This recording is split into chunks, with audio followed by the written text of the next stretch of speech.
Welcome back to Electrified Autonomy. I'm Josh, and this is my Clark, Michigan 125A wheel loader.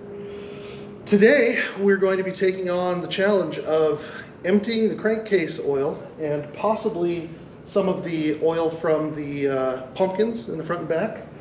And that's probably about it for today. It's going to be an undertaking of its own. So yeah, let's get started.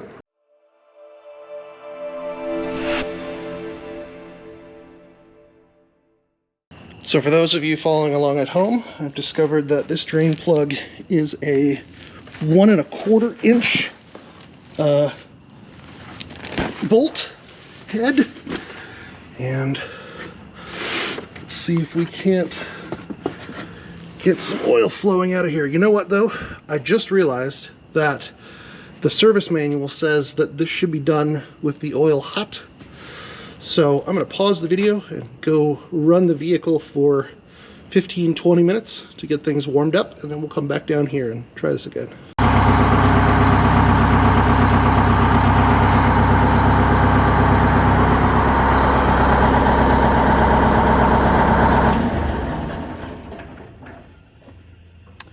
Okay, well, I ran the engine for about 15 minutes and the oil temperature sensor never increased, so I'm going to say that that is probably not any good anymore. The ammeter seems to be working. The oil pressure gauge seems to be working. The hour meter, I'm not so sure. You can see on there, there's marked as 2,961 hours or so. I think that's probably pretty accurate. When turned on, the fuel gauge does work, but I also never saw the water temperature level increase, so I'm also going to guess that is not working.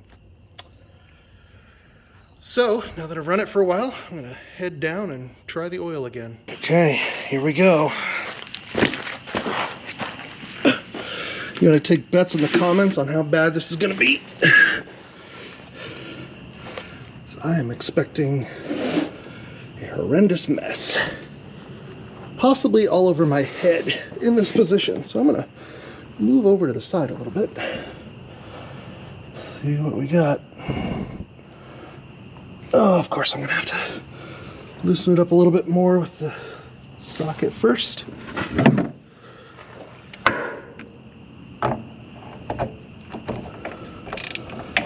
Really was surprisingly easy to loosen up in the beginning given the state of the oil.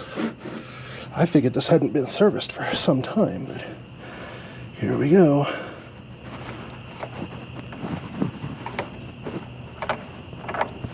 Oh, there it goes. Yep. That's about what I expected. Some very dirty oil. Very chocolate milkshake-like, and I managed to get it all over my my light as well. You guys hopefully can see that in there, filling up. It should only have 9 quarts of oil according to the owner's manual, but you know what? That is running rather quick. This is a 5-gallon oil jug, and that is running rather quick for 9 quarts. I'm going to grab the other one real quick, hopefully before that one overflows. Do a swap out before I make an even bigger mess. Set you guys down temporarily, and there we go. Ooh,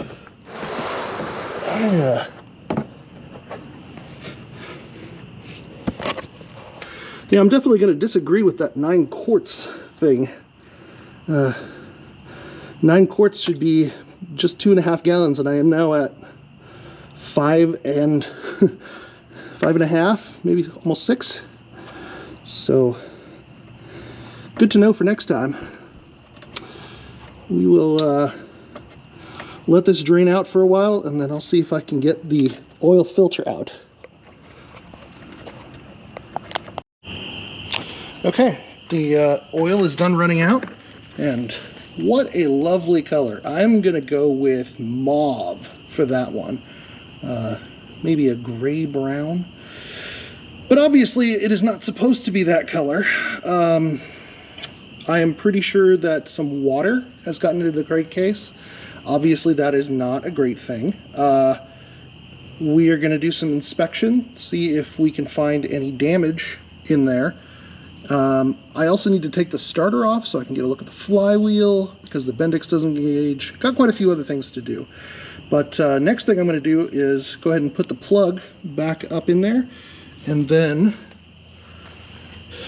so even though I have the manual for this unit, the 125A first edition came with 3, possibly 4 or 5 different types of engines. I have seen Waukesha, Cummins, and finally GM. And I don't have the GM manual for this unit. So I am guessing that this is the cartridge type oil filter, just based on where it's located with respect to the crankcase. There are no other filters this low. I know that there's one up front there, right about there for the diesel, and then obviously this is the air filter column, which is an oil type air filter. But yeah, my best guess is that that is the cartridge type filter. I do have some replacements on the way. I'm not sure if any of them fit, because obviously this is a very old engine, hard to find parts for.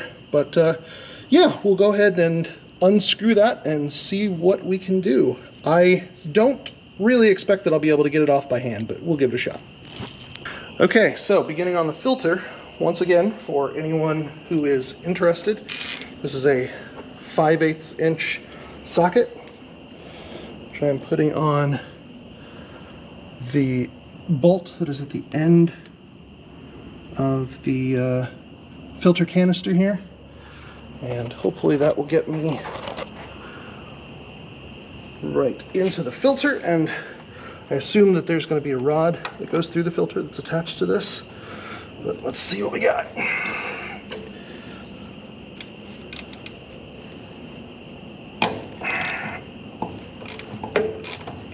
Not too terribly bad. Like I said, I don't expect... Oh, actually the canister just comes off with the bolt. I was expecting that it would be threaded in, but you can see here, the canister has separated. Oil is starting to leak out of there. So once I back this bolt off some more, I would imagine that's just going to continue to come out. And then I can leave it that way till it's done draining, and then take the filter out. Again, I do not have the manual for this engine, unfortunately. I really wish I did, but I do not have an actual part number for this filter. I did find on Wix's website, thank you very much, not sponsored by Wix, but it's very nice that they have a filter finder for heavy industrial equipment all the way back to the manufacturing year of this model, which was somewhere, I believe, in the 70s. And surprisingly, they had part numbers listed, although they were not for the GM engine. So let's just kind of hope that one of the ones I ordered ends up being the correct one. We'll see how that goes. It's been a little stubborn, can't quite get it out by hand yet.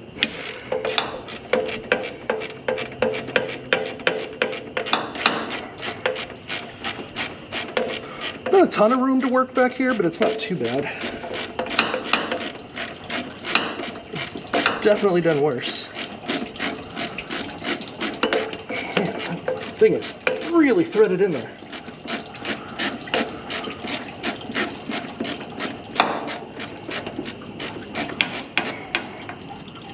Okay, I think we just about got it. See the filter canister. There we go. All right.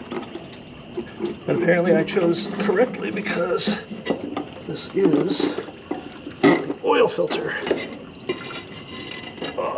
There we go. So that is the canister housing. There's a little bit of oil in there, not too much. Dump that. I'll just leave that kind of situated down here so it can drain. And then the oil canister.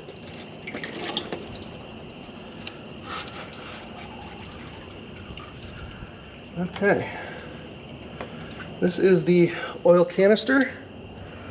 There's actually a part number on it. Someone has replaced this, surprisingly. So it is marked CarQuest 85133. Ooh, that is some thick schmoo on there. I'm gonna leave that draining in the oil pan. Actually gonna get my other oil pan because it has a spot specifically to put the filter where it doesn't get down into the schmoo.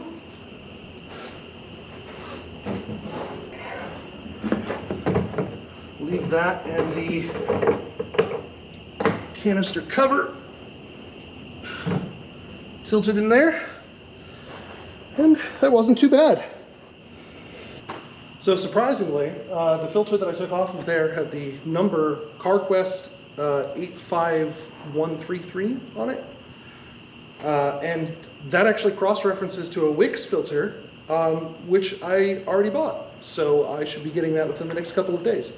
And once that filter comes in, I'll go ahead and change that out, add in the 6+ gallons of oil that it needs once I can find the intake for the oil. And yeah, then we'll move on to the front and rear pumpkins and a few other things. Right now, honestly, I don't have enough capacity for the rest of the fluids to come out of the front and rear pumpkins to really be able to drain them at the moment. So the vehicle's going to stay as it is. It's in my shop. It's no damage of getting any more water into the crankcase. So yeah, I'll talk to you again in a couple of days. As you might be able to hear, we're having a bit of a rain. I planned on working on this today, but my filters are all in the truck. So I'll come back when this is done. Now that the rain has subsided to dull mist, we'll go ahead and get back to working on this monster. You can probably see that I have removed the oil bath air filter, and that's the screen for the filter over there, possibly at the edge of field view. And I need to refill this with oil up to the specified level. I'll put in some shots here of what it looked like when I took it out, and then what it looked like after I cleaned it out by hand with some rags and a little bit of degreaser. So I will refill this, put the screen filter back in, reattach it to the air cleaner. So for this air oil filter, you basically just have to put it on a somewhat level surface, and then hopefully you can see the text around there that says you need to fill both the inner and outer cups to this level. Then you reinstall the filter screen over there, put it back up in there as best you can, because it's a real struggle to keep it in place, and then tighten the wing nuts back down. And that's what I'm going to do. As a side note, I highly recommend getting one of these pumps for 5-gallon barrels. This makes the job significantly easier of getting fluids where you need them. This is just a cheapo one from Farm and Fleet, hashtag not sponsored. And it makes this job 20 times easier than it would have been trying to lift that 5-gallon barrel of oil up over top of that. And especially when I get to filling the machine. Okay, so this is the Wix 51133 heavy-duty oil filter. Again, hashtag not sponsored, but it does not appear to have a right way or a wrong way up or down. It does come with some gaskets though, and if we take a look inside the filter housing port, there is definitely a gasket around the outside. I do not see where the second gasket is supposed to attach, but we can go ahead and at least replace this one. Pretty easy to remove by hand, and unless you guys are seeing something I'm not, I don't see any other place for one. So looks like that is the same size as the large outer gasket. So go ahead and take that one out of the bag. Hard thing to do one-handed. There we go. Does appear to have, the sides don't seem to matter. I think there's just printing on one side versus the other, but go ahead and replace that. Put that back in there. There's a little groove that this slips into. There we go.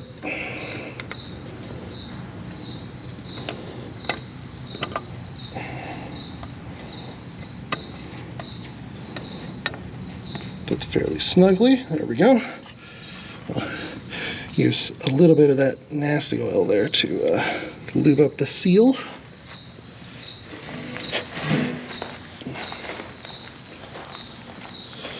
I'm going to go ahead and double check the one that's in the trash here, make sure there wasn't any other seal. Nope, I don't see any other gasket on that one, so I think just the one. Probably offer two for different applications. So we should be able to just screw this back in there. Set you guys right up here.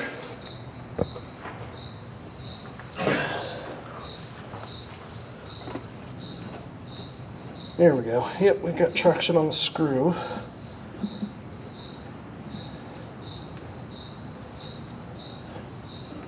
Alright, so as long as we get that housing lined up, we should be able to handle it. There we go.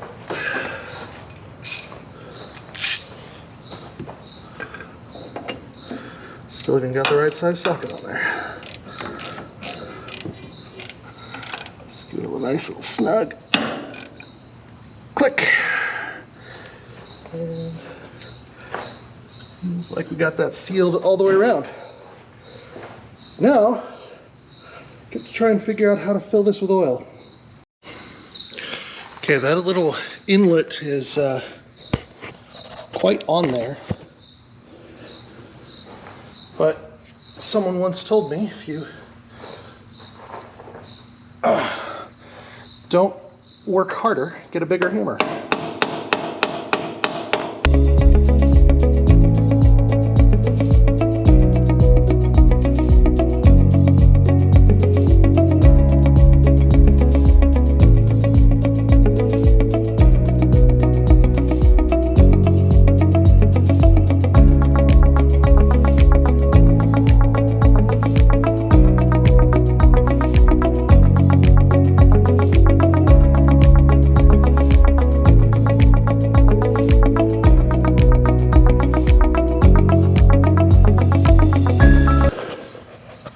Figure you guys might at least be able to see inside there now. I also suspect this might be where water was getting into the engine oil. Yeah, I'm not sure if you can see it, but there's a screen in there. I'm going to try and get out, but it is fighting me.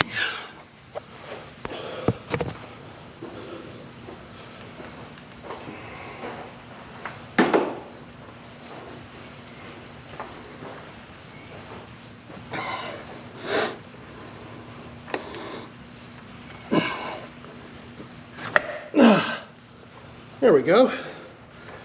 Oh, lovely. Does smell like burnt engine oil. I think we're on the right path. Go ahead and give this a wipe out because it's gross inside.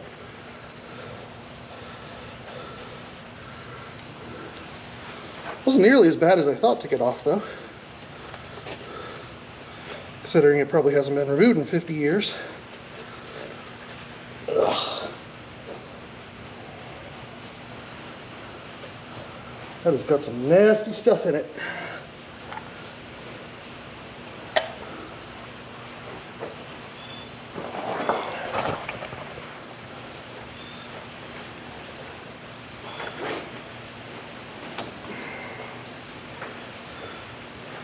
I always try to do as much preventative maintenance as I can, especially on vehicles like this where I know I may not get to it again for another couple of years. Some of that grime is not going to come out. Ooh, see what I mean?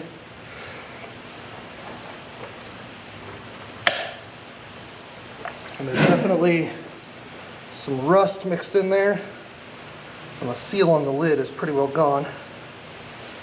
So it does seem, I mean, it's got a knurled over seal, so I'd say it's probably going to hold up, but hard to tell.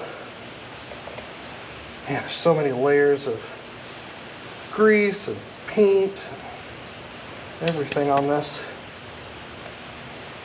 I do believe the vehicle might have been red, either originally or just at one point in its life. You can see down here, if you look at the way the paint is chipping, I'm pretty sure that that red coating is underneath the yellow. So this may not have been the standard construction color its whole life. Granted, I'm probably not going to change it back to the original, but it's interesting to know. All right, now I'll wipe out the inside of this filter that I was talking about. Show you guys here. There's some pretty big chunks of stuff in there.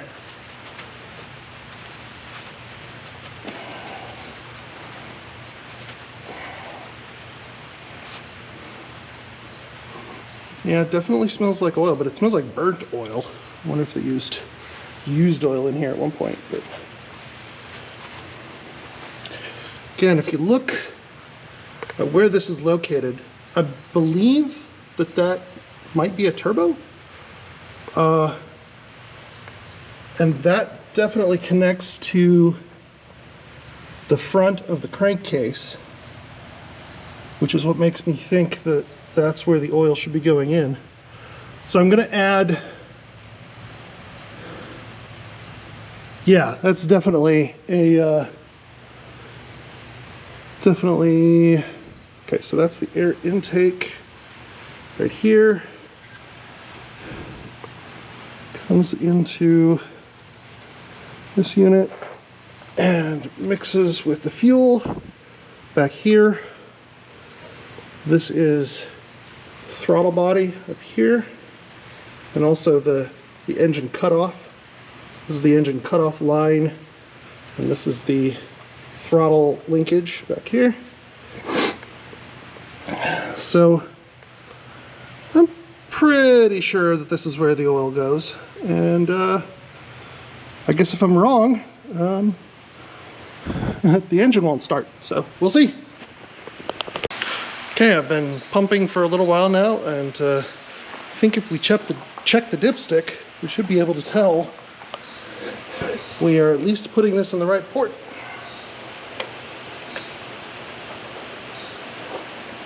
Hooray! Don't know if you guys can see that, but there is fresh oil on the bottom of the dipstick, so we got the right hole. That's what she said. Okay. Continue pumping till we're up to at least in the right range. Start her up, let the filter fill up, and then top it off. Okay, so at this time we are halfway between low and full on the dipstick, so I'm going to climb up in and start her up. And now you'll probably be able to see the problems with the Bendix on the starter that I was talking about.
course, in the meantime, it started raining more.